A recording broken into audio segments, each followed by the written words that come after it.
आकाशवाणी नागपूर संस्कृती भेलोंडे आपल्याला ठळक बातम्या देत आहे. पंतप्रधान नरेंद्र मोदी यांच्या मलेशिया दौऱ्याच्या आजच्या दुसऱ्या दिवशी उभय देशांमध्ये संरक्षण, सेमीकंडक्टर्स आणि व्यापार अशा वेगवेगळ्या क्षेत्रात सहकार्याबाबत चर्चा झाली. मलेशियाबरोबर भारताचं विशेष नातं असल्याची भावना मोदी यांनी मलेशियाचे प्रधानमंत्री अनवर इब्राहिम यांच्याबरोबर संयुक्त निवेदनात व्यक्त केली. दहशतवादाविरोधात मित्र देशांना पूर्ण सहकार्य देण्याचं भारताचं धोरण असून त्याबाबत दुटप्पीपणा किंवा कोणतीही तडजोड होणार नाही असं मोदी यांनी स्पष्ट केलं. मुख्यमंत्री देवेंद्र फडणवीस यांनी आज मुंबईत ताज पॅलेस हॉटेल इथं सेशेल्सचे अध्यक्ष डॉक्टर पॅट्रिक हर्मिनी यांची भेट घेतली आणि विविध विषयांवर चर्चा केली. किनारपट्टी व्यवस्थापन, बंदरावर केंद्रित विकास तसंच महाराष्ट्र आणि सेशेल्समध्ये सहकार्य वाढीच्या संधी यावर या भेटीदरम्यान चर्चा झाल्याचं फडणवीस यांनी समाज माध्यमावर म्हटलं आहे.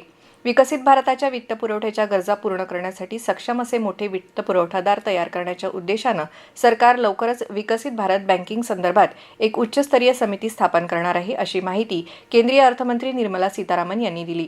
भारतीय कोळशामध्ये साधारणतः 25% ते 45% इतके राखेचे प्रमाण आढळते. इतर देशातील कोळशांमध्ये राखेचं प्रमाण तुलनेनं कमी असतं. त्यामुळे कमी खर्चात आणि दीर्घकाळ उच्च कार्यक्षमतेनं कोल गॅसिफिकेशन प्रकल्प चालवण्यासाठी कोळशाच्या वैशिष्ट्यानुसार योग्य गॅसिफिकेशन तंत्रज्ञानाची निवड करणं अत्यंत आवश्यक आहे, अशी माहिती नीती आयोगाचे सदस्य पद्मविभूषण डॉक्टर व्ही.के. सारस्वत यांनी दिली. असोसिएशन फॉर इंडस्ट्रियल डेव्हलपमेंटच्या ॲडव्हान्टेज विदर्भ खासदार औद्योगिक महोत्सवामध्ये कोल गॅसिफिकेशनवर विशेष सत्र झाले. त्यामध्ये बीजभाषण करताना डॉक्टर व्ही.के. सारस्वत बोलत होते.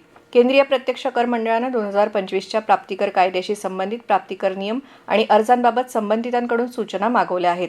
राष्ट्रपतींनी गेल्या वर्षीच्या ऑगस्टमध्ये या कायद्यावर स्वाक्षरी केली होती. त्यानंतर आता येत्या 1 एप्रिलपासून हा कायदा लागू होणार आहे. या कायद्याविषयी अंतिम अधिसूचना जारी करण्यापूर्वी कायद्याशी संबंधित प्रस्तावित प्राप्तिकर नियम आणि अर्ज incometaxindia.gov.in या अधिकृत संकेतस्थळावर उपलब्ध करून दिले आहेत.